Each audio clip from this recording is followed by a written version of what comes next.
Hello, I'm Mikey Campling, and in this week's episode of the Writing Talk podcast, we'll be having a quick scamper through my news, then we'll be cracking on with the main topic, which is all about getting your writing organised and keeping it organised.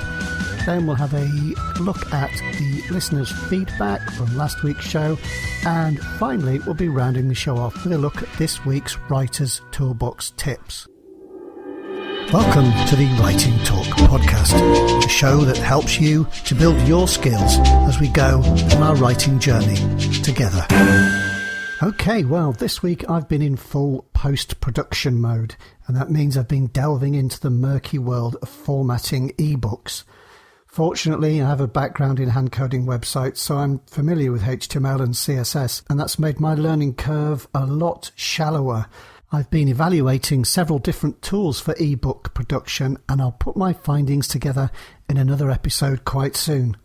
But for the moment, I'm still trying to make these episodes follow through a fairly logical sequence through the writing process. So, previous episodes, we've looked at defining the scope of a project, outlining your work, creating characters, and so on.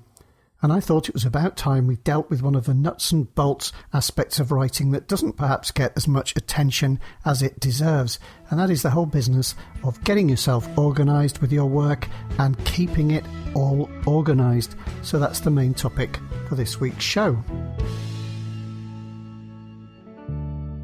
It's all too easy for a big project like a full-length novel to generate vast amounts of information. Plans, outlines, ideas, drafts, and even different versions of the same manuscript. Before long, you can find yourself drowning in files, notebooks, and pieces of paper. I'm all for a bit of creative chaos, but I hate to waste time searching for information, especially when writing time is so valuable. So how do we go about organising all this stuff?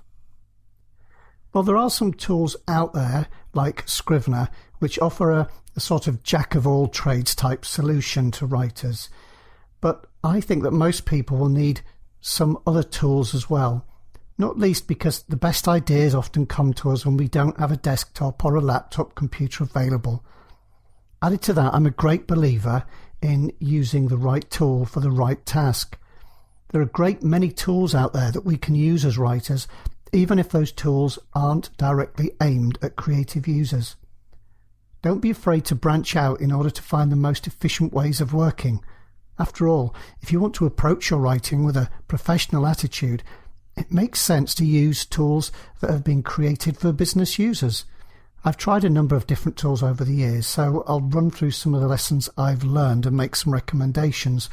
Of course, there will be other tools available, and if I haven't mentioned one of your favourites, please remember the listener feedback section later on in the show, and feel free to comment on this site, which is writingtalkpodcast.com. So if you find this post, it'll be labelled as episode 16. Comment on there and let us know about it. And remember, if I choose your comment to read out in the show next week, you'll get a mention in the show and a link to your author site or the link that you want giving in the show notes. So please don't forget to provide that link when you're filling in the comment form. It's best to do it there. There's a space in the comment form when you comment, and rather than leaving it in the body of the comment, which might make your comment look like spam, and so it could be prevented from appearing for a while. Of course, I'll look at all comments and check them through and see if we can include some. So let's break down the tools we're going to use according to their purpose in the writing process. So first off, we'll go through in a fairly logical order. We'll look at sort of gathering your ideas together.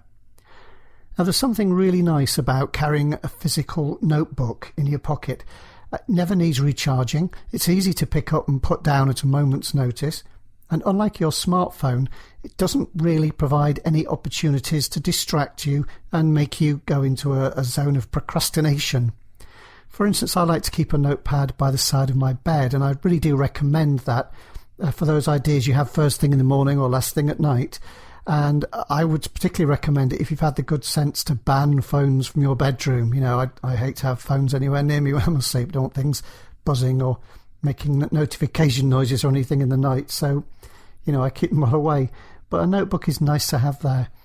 I mean, the downside of notebooks is that they seem to have a habit of multiplying, and then it can be difficult to find the right notebook at the right time. And if you're like me and you have a bit of a butterfly mind, then you might find that your precious ideas notebook quickly becomes filled with things like shopping lists, important dates, and reminders to send a birthday card to your great auntie Mildred or something like that. And this is where the smartphone apps have got a great advantage. Of the many available, I would say that probably the most popular one with writers that I've spoken to is Evernote. Evernote is an app that allows you quite a high degree of organisation. So particularly for those users who want to nail everything down and make sure they know exactly where they can find it all, it's great for those people. So you can set up separate notebooks within it. So within the app, you can have notes for each project, say, and make sure that the right notes are all kept together. You can add tags, and that could be good if you want to emphasize the same kind of note between projects. For example, if you tag your character development notes, that way you can sort of cross-reference your different projects. Great if you're writing a series, say, and a character may come up in several books within it. It's nice to be able to cross-reference things. Now, if that all sounds like rather a labour of love and a kind of a job itself, then yes, I mean, it can get that way. But you don't have to do any of that. You can just open the app and add a quick note. You don't have to really file it away into a separate notebook or label anything at all. And I must admit, that's the way I tend to use Evernote if I'm out and about. I just open up the app and jot a quick note in, or it can be images, they can be speech. There's all different ways of doing it. And I actually really like the speech one, as you might be able to guess if you've listened to some other shows, because you can just dictate a brief note into it and it stores it as a sound clip, so it's nice to replay later. If you do that, though, just make sure you give your note a proper title, otherwise there isn't really anything to search through other than the sound clip itself. So, you need some kind of a title at least. It's important because if you're not filing things away carefully and just kind of chucking them all into Evernote, then you'll have to use the built-in search function in Evernote to find your notes again later.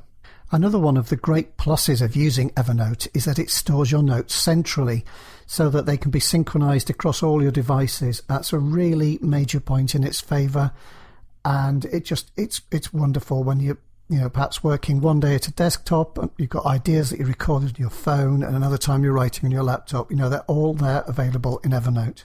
So I recommend Evernote for recording just sort of your rough ideas.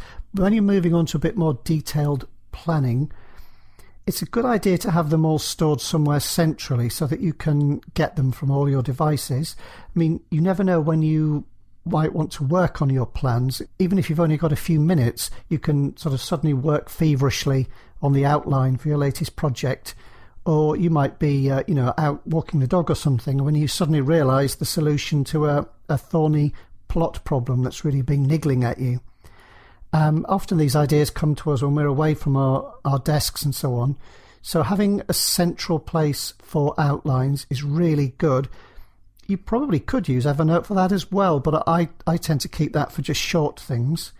I like to have things a bit more of a slightly formalised structure for that kind of recording. If you like everything in one place, if you're one of those kinds of people, then Scrivener here could be a good solution for you, because it does have these nice different folders. It has a built-in research folder where you can store things away to your heart's content. And there are features like the card index sort of view that you can have in Scrivener, which is nice for outlining. But while it's got lots of other really good planning features, it doesn't work well with cloud-based storage solutions such as Dropbox or OneDrive. I've seen people try to sort of do workarounds. I'm not keen on anything that needs a workaround. I tend to steer clear of it.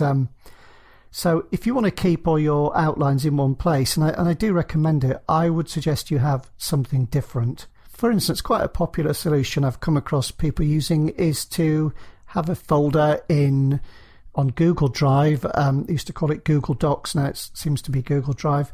But you can keep documents in there. And of course that's central and you can work on that from anywhere. Similarly, Microsoft's OneDrive is really good. I prefer that to Google Drive because it works seamlessly with Microsoft Word. And as I mentioned before, Word works well with drag and dictation. So you can see I like to kind of keep things as efficient as possible. Another solution could be to keep your plans in a folder on Dropbox or one of the other popular file sharing services. That's quite a good way to go. Recently, I've been experimenting with an app that doesn't get much attention by Microsoft, and that's called OneNote. And it does seem to have some really nice functions. I have an Android phone, and it was free for me to install on there. I'm not sure on other platforms, you'd have to check. But I think it looks to me as though Microsoft OneNote actually has quite a bit of potential for organisation. The kind of notes that might go together to make up an outline could be a good app for that, good solution. But I don't want to comment on that too much because I haven't really experimented with it enough. I'll see how that goes. Okay, so you've got your notes in Evernote, you've got your outlines somewhere central like OneDrive or Google Drive. Time to think about actually bashing out a draft or two. And when it comes to drafting, this is really where Scrivener comes into its own. I'd find it really hard to recommend any other piece of software here. If you're creating drafts for a full-length novel or a major thing, then it just has so many features that will help you complete your drafts. The way you can label the progress of each section of your work is great. The built-in word count tracker, so you can track each session and you can see the word count for each chunk of your work. It's really great. The way you can reorder sections of your work, you sort of decide something needs to come later on or earlier on. It's very simple to just move it, and it's generally what you might call writer-centric in its design. Not always intuitive at first, and a lot of people throw their hands up in the air at the learning curve. There are some details online. Frustratingly, the app historically has been an Apple first bit of software, so the Windows version does lag behind. And why I say that's frustrating is because the versions don't match totally. They match pretty well now, the Apple version and the Windows version. It does mean that, say you find a good tutorial, you ought to make sure it matches your version, or it might not be very helpful for you. It's telling you to go press a button that isn't there. So that's just something to bear in mind. But generally, I think that's outweighed by the functionality. And I would tell you to stick with it. If you're having a go, there's a free trial. You get 30 days worth of usage out of it. So those days don't have to be next to each other. So it does give you quite a long trial. And I would suggest try and stick with it a bit and try and get your head around it. Maybe check out some online tutorials and just start simple, keep things simple. And I think you'll probably pick it up fairly quickly because it's designed with you in mind, basically. But for those of you who are not so familiar with it, I'll just briefly explain what I mean about the ease of use for drafting. Rather than, say you're working in Word doc and you've got all your chapters in one massive Word doc, which is not particularly easy to move around. I'll come on to that later. In Scrivener, you can break it down into whatever structure you feel like. You can break your document down into chapters or even individual scenes within chapters, and you can get a sort of tree structure of your piece, and that enables you to get an overview of what goes where, and it allows you to move things around.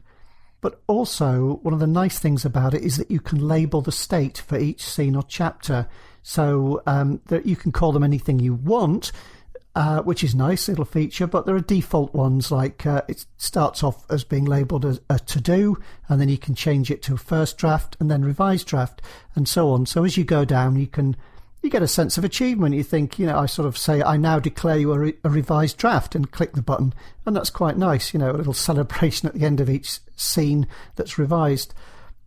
And I like the way you can look at the word counts for each scene as well, which isn't so easy in Word.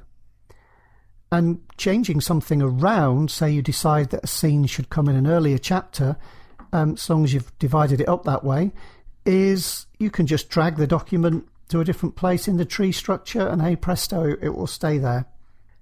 Another nice thing about it is that the licensing terms are pretty generous, so you can install it on, I just checked this in case it's changed since I last looked, but as far as I know, you can install it on as many machines as you like. So if you're drafting on a laptop one day and on your desktop another, that's fine. I believe in production somewhere there is a iPad version coming out, and I think that will be very popular with lots of writers. I know I mentioned earlier that it doesn't really work well with cloud storage services, but I don't think that's really a factor here, because I wouldn't recommend that you work on a file in the cloud anyway. I really wouldn't. I mean, things like keeping a file in Dropbox can give you a false sense of security, but Dropbox was never designed as a backup solution, really. It's a sharing service. It's what it's designed for. So if you inadvertently delete a shared file on one of your devices, then Dropbox will kindly delete it from all your devices for you, and hey presto, it's gone. So if you don't want to risk throwing the baby out with the bathwater, then always work on a locally stored file. And then if you want to work on another device, just manually transfer that file. I mean, that only takes you a minute. You can do it either by a memory stick or perhaps over your home network, and it's fairly foolproof. Local storage is pretty much a foolproof solution. It's inherently stable. I mean, I'll still recommend keeping backups of things, but it's, on the whole, it's going to be pretty rock solid. Cloud storage services depend on a couple of different components. So you've got your internet connection, which may let you down at a moment's notice, who knows?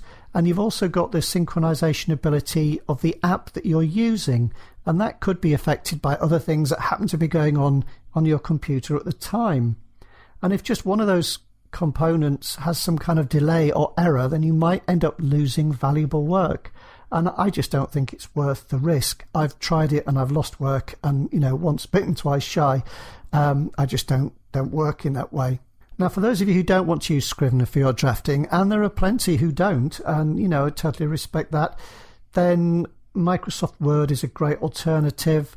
I haven't looked at the sort of OpenOffice for a while, but I mean, that's a nice product as well from what I did used to use it. I haven't used it recently. But if you're using Word, I just recommend that you put a bit of effort into improving your skills on it. For instance, the outline view in Word is something which most people sort of go years without ever knowing it's even there. And it's a pretty good feature. So that's worth, it's just up there in the view menu. You can look at an outline view, and you can change the outline view to help you. I'd also suggest that you just take a moment to learn how you can set up chapter headings to actually form the structure of the document. And that way they'll show up in the navigation pane, and it makes it very easy to go from chapter to chapter. I can't go into all that here. This isn't sort of a Microsoft Word tutorial, but it only takes a few minutes to learn, and it'll also make it easier when you come on to formatting your book later on. And while I'm on that subject, just running through a few reasons to draft in Word, take a while out from your writing and just make sure you know how styles work, because they are incredibly useful and powerful once you get mastery of them. They're easy to manage, and they will help you later when it comes to formatting. I mean, Word is a much maligned piece of software. It sometimes gets a bad press, and the fact is it is extremely powerful software, and it can be frustrating if you haven't taken the time to learn how to use some of its very powerful features properly. But I would just recommend to you, I'd give you a nudge in the direction of Microsoft's online documentation, because there is a whole wealth of it out there. And on the whole, it's clear and easy to follow and broken down by versions and so on. So you can just check what version you're using and get to the right information pretty quickly. And honestly, if you have a look at the info online, you can get to be a power user in a pretty short time. It's the sort of thing where, you spend 15 minutes learning something and it can save you hours of frustration. But getting back to the topic of organising your work, so it's a good idea to work out some kind of convention for naming your files. I mean, I don't know if I do this because I come from a background in computer programming many years ago, but it is a really good thing to have. Pick some sort of naming method that's really meaningful to you and really stick to it. Use the Save As feature to create a new copy of your file every time you hit a good old milestone of production. And it doesn't take too much to figure out. So you might want to include the title of your piece, the drafting stage, the date. So for example, your file could end up being called The Great Gatsby First Draft May 17, 2016. You know, it needn't be complicated, and it might seem a bit over sort of being precise with it, but it really will. You'll thank me in the long run if you have some kind of naming convention. And if you find your naming conventions too complicated, simplify it and stick it on a post-it note and, you know, put it on your monitor or something. Try and stick to it really religiously. And similarly, when you're making some kind of folder structure on your computer, have some kind of convention so that you know where things are. You know, have one labelled separately for your published books, for instance. When you get to that stage, have another folder for, you know, certain drafting stage, another folder for, you know, the edited versions, and so on and so forth. Just try and keep everything very neat, because nobody wants to plough through a great long list of files in one huge folder. Okay, moving on to editing. Now, when it comes to sending your work to a professional editor, you won't really find people on the whole who'll work with anything other than a Word document. I don't think, anyway. I've not come across them. The track changes feature in Word, it's a standard way of working across the industry, and I don't really know of anything that's equal to it. The lack of this feature in programs like Scrivener is a deal breaker as far as I'm concerned. So I take things out of Scrivener into Word, and I don't go back into Scrivener. I know I've seen some people recommend that. I think that's a bit crazy. It's an unnecessary step, and I don't do it. But if you want to do it, you can. It isn't difficult. You can import it, and you make it split if you want to at the chapters and put them all back into separate sections.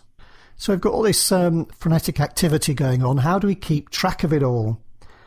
Well, there are lots of to-do apps, and I sometimes feel like I've tried every single one of them. I'm sure that feeling might be familiar to some of you. If you're a to-do app junkie, and then they end up by the wayside when you feel they're not quite right for you. But, I mean, a lot of them have features in common. Most of them are free to try, and I'd suggest you experiment with some of them until you find one that's going to work for you. For a while, I've been using an app called Asana. I heard it mentioned on the Self-Publishing podcast, and it's quite nice. It's nice. It's really meant for collaboration, but you can just use it as a single user, and you can divide your tasks up into projects and put lists into each project. And it doesn't have a lot of limitations like some other to-do apps. You know, they expect you to pay for a plan if you want to do certain things. Asana's pretty good in that respect. You can do a lot because it's aimed more at a business user. You know, that the threshold before you would need to pay for anything is really quite high, and most of us would never probably need a professional plan. So it's pretty good. It isn't always quite as good as I hope, to be honest. Unless you set a due date for each task and sort of keep everything in order that way, the tasks that you've got from across your different projects can end up seeming a bit muddled and a bit disordered, and I don't really get that kind of sense of order that I'm looking for. So I'm going to suggest something else, and for a bit more detail and for a link to a resource that I've made for you to download, totally free, just listen to the end of the show, and I'm going to give that in this week's Writer's Toolbox. So we'll get into some listener feedback from last week's show. So in last week I was asking some questions about how writers in the audience develop their fictional characters, and I had a pretty big response. So I'm sorry if I don't get to mention you. I just have to pick, within the time limit, I have to pick some people who have responded quickly, and I'd get them in there. So writer John Hancock said, I form a general impression of how they look, their basic personality in my mind, then I pick a name. It has to be the right name. I probably spend more time selecting just the right name than most people. Once I have their name, their personality, a general hint of how they would act, then I open the gates and let them run. I find they inform me what they would say or how they would say it. I think it's more that I play a video in my head, very visual, and I try to stay true to them. When I edit, I often let the character tell me they would or wouldn't say the thing. Also, I try to ask myself what they want or are afraid of. This colours a lot of behaviour for all of us, and the characters deserve that kind of honest motivation. So that's quite a nice full answer, and I think that gives you a interesting flavour, and I think a lot of us can relate to that. Certainly the point about naming, I think names are important. And when I write the Darkening Stone books, a lot of the names are based on Old English, and I try and pick something which actually has a meaning, because I think that sort of adds a certain, to my mind anyway, it adds a certain something and helps me to keep something in mind when I'm writing those characters. Sci-fi writer Drew Avery said, "My process lately has made discovering these characters more rewarding. I also tend not to write outlines with much detail, maybe a single sentence or two about the scene. I've been burned too many times by characters who have a mind of their own after I've toiled over the most awesome outline ever.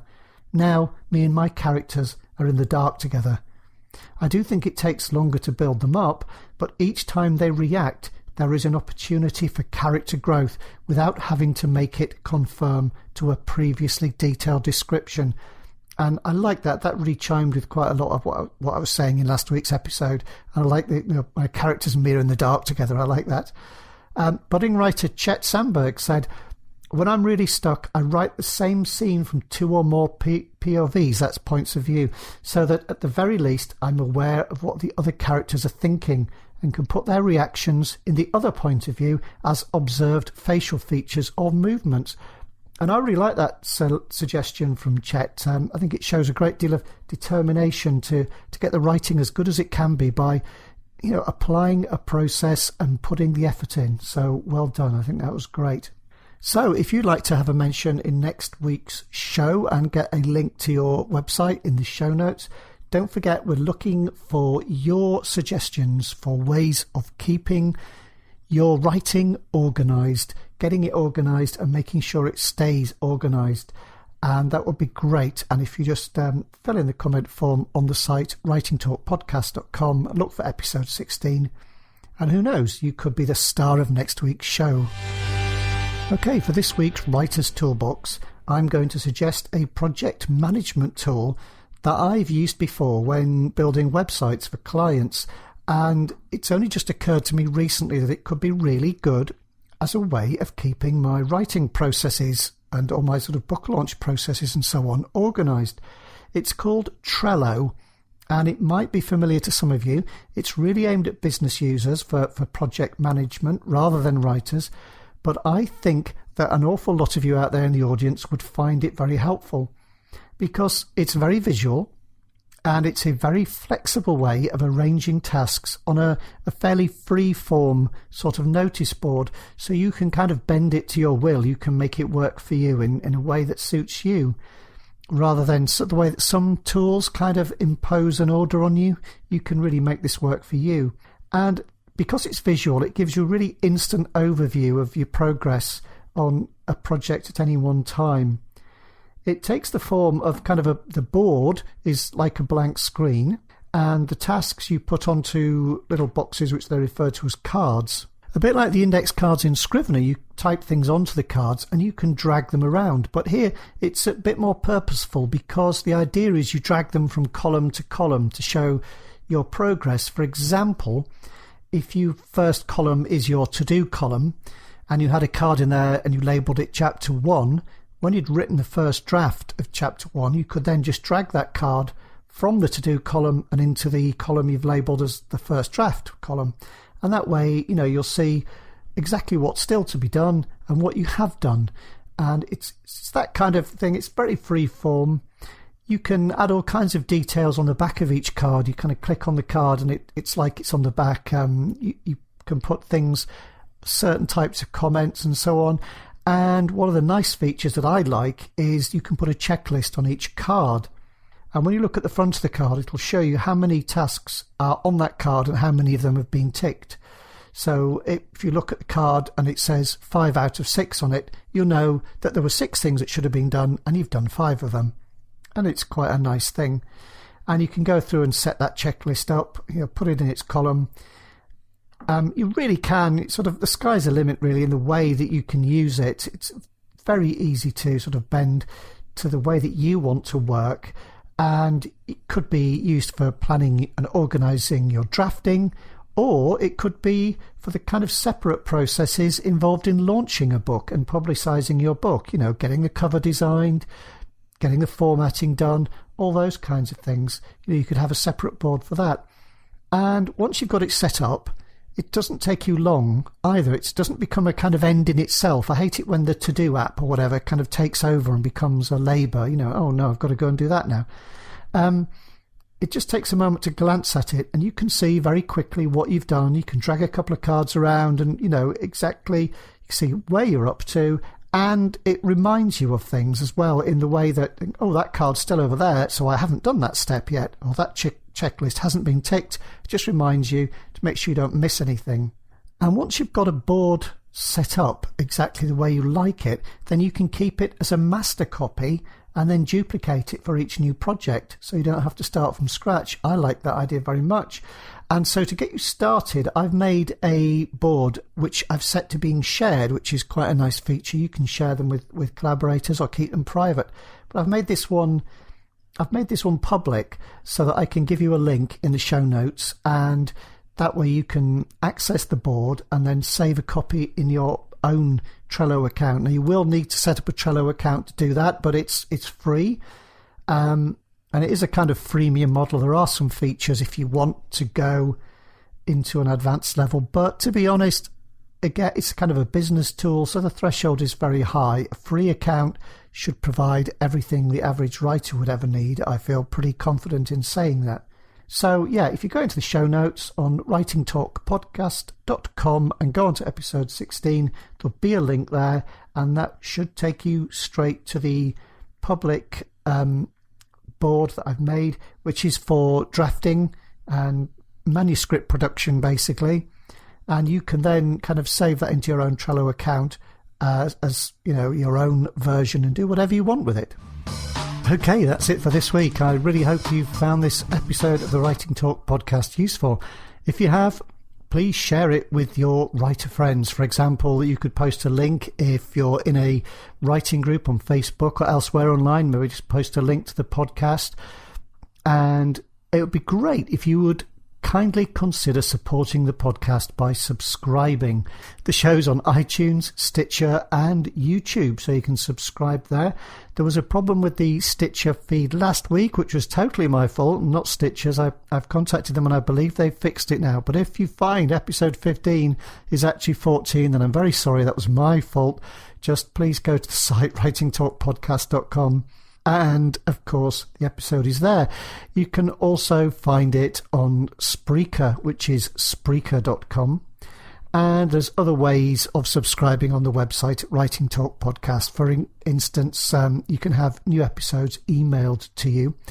And, of course, if you visit the site rather than iTunes, for instance, then you'll get the full, very detailed show notes and any links to any useful resources and so on. So thank you very much for listening and for all your support and comments and so on. Remember to comment on the listener feedback section with your ideas about keeping organised, and you might help some other people as well. So until next week, keep writing, keep tapping at the keys, keep scribbling away, and above all, keep smiling. Thank you and goodbye.